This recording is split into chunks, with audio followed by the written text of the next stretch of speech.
Bab 2252. Memfitnah. Partai kelas atas seperti Partai Jihuo, meski menindas garis kekeluargaan kepala partai yang lama, kehormatan dasar masih tetap diperlukan. Pasokan bulanan pil mujarab dan rumput ajaib, termasuk binaan terhadap murid oleh paviliun kitab, paviliun pengumpul reiki serta bangunan lainnya. Itu tidak bisa dilakukan dalam semalam. Begitu orang-orang ini pergi, mereka akan menjadi sekelompok hantu yang kesepian, dan Heidi Wang mengatakan bahwa mereka diusir keluar, artinya tidak mungkin memberi mereka kompensasi apapun. Saat itu, bagaimana caranya bertahan hidup saja sudah sulit, apalagi untuk terus berkembang semakin besar. Mendengar itu, air muka Tiofan dan yang lainnya langsung berubah, jelas mereka juga menyadari keseriusan masalah ini. Tadinya mereka berpikir bahwa Heidi Wang diam saja, mungkin sudah terima, tetapi tidak disangka bahwa Heidi Wang akan langsung mencelakai mereka di depan semua orang. Heidi Wang, apa hakmu melakukan ini? Penatua Yue sangat marah, langsung menggebrak meja dan berdiri. Karena aku adalah kepala partai Jihuo, aku mengendalikan seluruh partai. Heidi Wang mencibir, dan pada saat yang sama, sebuah cahaya ilahi di tengah matanya melewati kekosongan dan menembak langsung ke Penatua Yue. Juga, memangnya apa identitasmu, begitu tidak tahu diri, berani langsung memanggil namaku? Boom! Air muka Penatua Yue langsung pucat, dia hanya merasa seolah-olah langit runtuh, sebuah tekanan besar membuatnya berlutut seketika. Heidi Wang, memang benar kamu adalah kepala partai, tapi kamu juga butuh alasan untuk melakukan sesuatu. Tiofan menyipitkan matanya dan berdiri, melambaikan tangannya untuk menghilangkan tekanan dari tubuh Penatua Yue, dan berbicara. Alasan? Aku bahkan tidak perlu memberikan alasan. Sudut mulut Heidi Wang mencibir, dia melambaikan tangannya, lalu mengeluarkan sesuatu yang langsung mengubah air muka Tiofan dan seluruh partai Jihuo. Segel api suci. Benda simbolis partai yang mewakili kepala partai Jihuo benar-benar jatuh ke tangan Heidi Wang. Benda ini melambangkan kekuasaan hidup dan mati partai Jihuo. Pemilik segel api suci akan dihormati dan membuat seluruh orang partai Jihuo takluk. Namun, aku adalah orang yang adil, aku masih bisa memberi kalian alasan. Setelah menunjukkan segel api suci, Heidi Wang berbicara ringan dan mengeluarkan tumpukan kertas.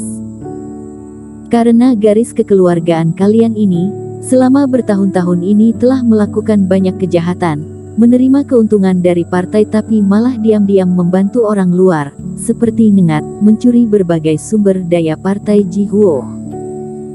Demi benda ini, bahkan mengkhianati partai Jihuo dan bersekongkol dengan sekte luar, semua hal ini aku punya buktinya.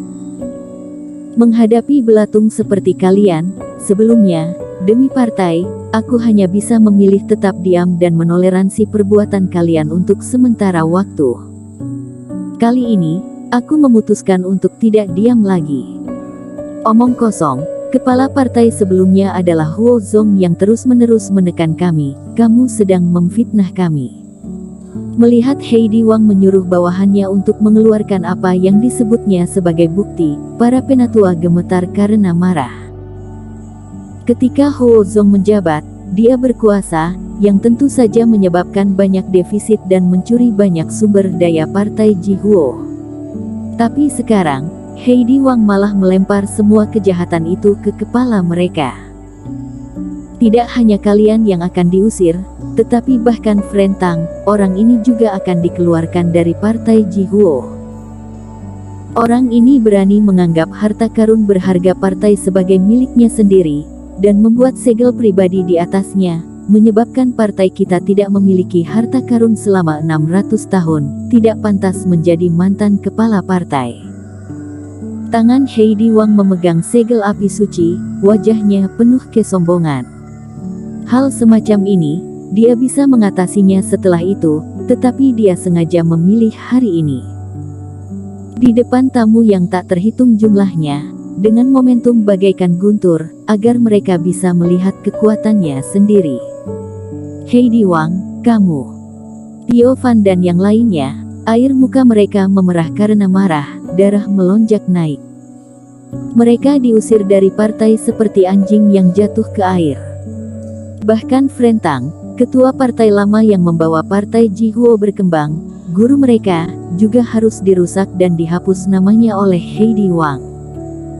Kakak seperguruan, kita tidak bisa bersabar lagi, kita bertarung dengan mereka. Penatua Yue berteriak dengan mata merah, semua orang juga ingin bergerak. Mau bertarung. Di mana kultivator partai Jihuo aku? Heidi Wang mencibir. Firman Liu dan Yura Wang tiba-tiba terbang, dengan senyum kemenangan, membawa ratusan kultivator, melayang di udara. Bai Zhanglao, orang-orang ini ingin memberontak, apa sikapmu? Heidi Wang melihat ke samping lagi. Perintah kepala partai, tentu saja harus didengarkan. Orang tua berbaju putih menghela nafas dan melambaikan tangannya. Tiba-tiba, garis yang tadinya netral pun langsung berpihak kepada Heidi Wang. Wajah Theo Van membiru dan tinjunya mengepal. Siapa itu, berani menyerang adik-adik seperguruanku? Pada saat ini, embusan angin lewat. Sebuah perahu roh yang sangat cepat, memicu gelombang liar dan terbang ke alun-alun secara tiba-tiba. Di bawah gelombang liar, air muka Firman Liu dan yang lainnya sedikit berubah, mereka mundur untuk sementara. Di belakang perahu roh, diikuti oleh beberapa murid partai Jihuo yang mati-matian tidak bisa mengejar. Kemudian, di atas perahu roh, Febrina Tang, Jessie Tang dan yang lainnya, serta Eric Qin yang mengenakan jubah hitam lagi, terbang keluar satu demi satu. Mata semua orang tertuju pada para kultivator ini yang tiba-tiba muncul. Kakak seperguruan, Tuan Qin. Melihat wajah Febrina Tang, Eric Qin, air muka Theo Van dan lainnya tiba-tiba menjadi heboh. Bersambung. Bab 2253. Memastikan identitas Eric Qin, Febrina Tang, dan orang misterius itu. Melihat Eric Qin dan yang lainnya terbang keluar, Heidi Wang langsung menyipitkan matanya. Tapi kemudian dia menyeringai. Bahkan jika Febrina Tang kembali, di depan kekuatan absolut, mereka tidak akan mampu membuat badai apapun. Heidi Wang tidak peduli pada hal ini, tetapi empat tetua keluarga Qin di samping menunjukkan sedikit perubahan ekspresi. Bukan karena Febrina Tang dan yang lainnya, tapi karena memperhatikan Eric Qin yang berada di pinggir lapangan. Warren, kamu merasakannya tidak? Aura si jubah hitam ini agak unik. Orlando Qin mengerutkan kening. Meskipun Eric Qin memiliki jubah hitam untuk menutupi dari ada yang memeriksa, bahkan mengubah auranya. Tapi perasaan hubungan darah yang saling terkait sulit dihilangkan hanya dengan aura. Terlebih lagi, tingkat kultivasi empat tetua keluarga Qin semuanya sangat tinggi dan dalam, tidak dapat melihat menembus, tetapi itu tidak berarti bahwa mereka tidak menyadarinya sama sekali. Meski tidak yakin, beberapa orang itu dalam sekejap menyadari keberadaan Eric Qin. Eric Qin, itu pasti dia. Vinola Su yang berdiri dengan tenang di samping, tetapi saat pertama, matanya yang indah sudah mendarat di tubuh Eric Qin, napasnya menjadi sedikit cepat. Tidak ada bukti apapun, tetapi intuisi yang tak terkatakan di antara sepasang kekasih, bahkan jika melihat sosok ini melalui jubah hitam, tetaplah dapat mengenali penampilan Eric Qin. Dan di tengah panggung tamu terhormat, jantung Nicholas Peng berdentum seperti drum saat ini, dan wajahnya pun memucat lagi. Dia tidak bisa melihat Eric Qin yang ada di dalam jubah hitam, tetapi ketika dia melihat pemuda berjubah hitam ini, dia hampir gila. Orang ini masih hidup. Bahkan jika Eric Qin menutupi auranya, yang dia lihat sebelumnya adalah aura setelah Eric Qin menutupinya, jadi malah lebih mudah untuk membedakannya. Febrina Tang, serta mereka yang dikejar Armadillo Leng, semuanya masih hidup. Tidak salah lagi, orang ini pasti anak itu. Sialan.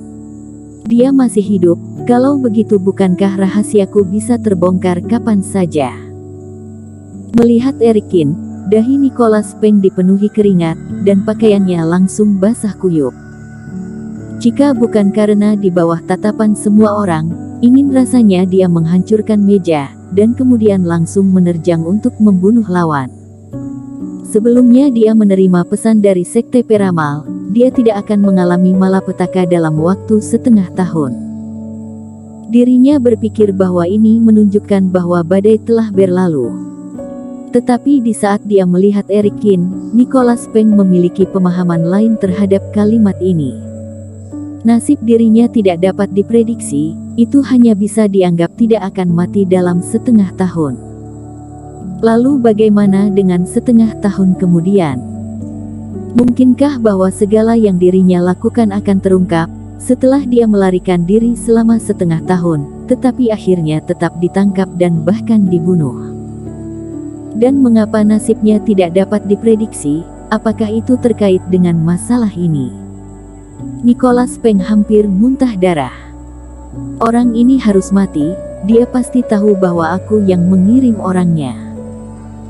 Lagi pula, sebelum dan sesudah kontak, ditambah dengan Ramley Leng yang tidak muncul, kemungkinan besar Eric Kin sudah tahu bahwa dialah dalang di belakang layar. Apalagi tadi orang ini melirikku sekilas, ini adalah buktinya. Tapi mengapa orang ini tidak langsung mengungkapkannya? Apakah ada alasan lain, atau karena tertunda oleh sesuatu? Mata Nicholas Peng merah, dan semakin dia memikirkannya, semakin bingung pikirannya. Setelah mengalami kegembiraan dan kesedihan yang besar secara tiba-tiba, pikiran yang tadinya jernih itu dalam sesaat menjadi sangat kesal. Dia hanya punya satu pemikiran, yaitu membunuh Eric Kin secepatnya. Selama dia mati, semuanya mudah ditangani. Adik seperguruan, bantulah kakak seperguruan untuk melakukan sesuatu. Nicholas Peng menarik napas dalam-dalam, mencoba menekan emosinya dengan susah payah, lalu menoleh untuk melihat Teddy Wei yang ada di samping. Tidak mungkin baginya untuk turun tangan sendiri. Apalagi Eric Kin adalah fase transendensi, jadi mendorong Teddy Wei ke depan saat ini adalah paling cocok. Gunakan sedikit cara untuk menunjukkan wajah si jubah hitam. Kakak seperguruan, kenapa? Hati Teddy Wei tergerak, sedikit bingung. Si jubah hitam ini merusak urusan sekte sihir Wuying kita sebelumnya dengan menyelamatkan Febrina Tang, sehingga menyebabkan masalah yang begitu besar. Maksud Master Guru adalah untuk mencari tahu identitas orang ini. Nicholas Peng memaksakan sebuah senyum. Selama dia melihat wajah Eric Kin dan merasakan aura dari badannya, dia memiliki ribuan cara untuk menghadapinya. Hal ini bisa dianggap sebagai tugas tambahan yang diberikan oleh Master Guru kepadaku. Jadi asalkan kamu bisa membantu aku, kakak seperguruan bersumpah dengan risiko penurunan ranah, aku akan melakukan yang terbaik untuk membantu kamu memperjuangkan jika kelak ada posisi penatua yang kosong. Sepakat. Mata Teddy Wei berbinar dan menatap Eric Kin yang ada di kejauhan.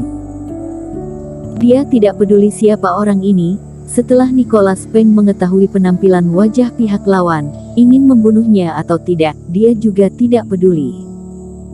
Tetapi karena Nicholas Peng bersumpah dengan resiko penurunan ranah, maka akan sangat bermanfaat baginya untuk mengungkapkan wajah orang ini. Sret. Tubuh Teddy Wei bergerak dan langsung tiba di sisi Heidi Wang. Kepala Partai Wang, keputusanmu benar, aku sangat mendukungnya, tetapi apakah kamu melewatkan satu orang yang seharusnya dihukum? Teddy Wei tersenyum sinis, dan matanya tertuju pada Eric Kin. Apa maksud Tuan Muda Wei? Heidi Wang bertanya-tanya. Si jubah hitam ini menerobos partai Jihuo kamu sebelumnya, merusak formasi gunung tanpa izin, dan menghancurkan segala macam batasan, kesombongan dan keangkuhan seperti itu harus dihukum seberat-beratnya.